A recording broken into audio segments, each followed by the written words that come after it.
2026 നാം കാലെടുത്ത് കുത്തി. സമ്മിശ്ര വികാരങ്ങളാൽ എൻ്റെ മനസ്സ് വീർപ്പുമുട്ടുകയാണ്. രണ്ട് എക്സ്ട്രീംസിലുള്ള ആളുകളെ 2025 നാം കണ്ടു കഴിഞ്ഞു. കസേര കളിച്ചും കാലുവാരിയും സ്വന്തം സ്ഥാനം ലബ്ധിക്കു വേണ്ടി, സ്ഥാനം ഉറപ്പിക്കുവാൻ വേണ്ടി എന്തും ചെയ്യുന്ന ഒരു കൂട്ടം.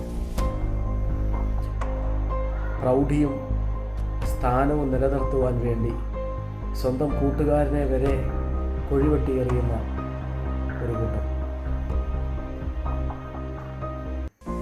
പരസ്പരം ആദരിക്കാതെയും സ്നേഹിക്കാതെയും ചെളി വാരിയെറിഞ്ഞും സ്ഥാനം നിലനിർത്തുന്ന ഒരു കൂട്ടം ജനതയെ നാം കണ്ടുവരുന്നു. അപ്പോൾ തന്നെ സഹായിക്കുകയും അശരണരോട് കരുണ കാണിക്കുകയും അവരുടെ വേദനയിൽ പങ്കുചേരുകയും കഷ്ടങ്ങളിൽ സന്തോഷിക്കാതെ വ്യസനത്തോടെ ഇരിക്കുകയും ചെയ്യുന്ന ഒരു കൂട്ടം ആളുകളെയും നാം കണ്ടു കഴിഞ്ഞു. ഈ തരുണത്തിലാണ് ബൈബിളിലെ വളരെ ശ്രദ്ധേയമായ ഒരു വാക്യം എൻ്റെ ശ്രദ്ധയിൽപ്പെട്ടത്. അനീതി ചെയ്യുന്നവൻ ഇനിയും അനീതി ചെയ്യട്ടെ,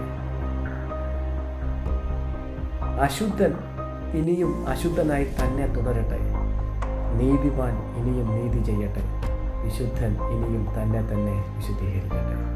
ഹൃദയം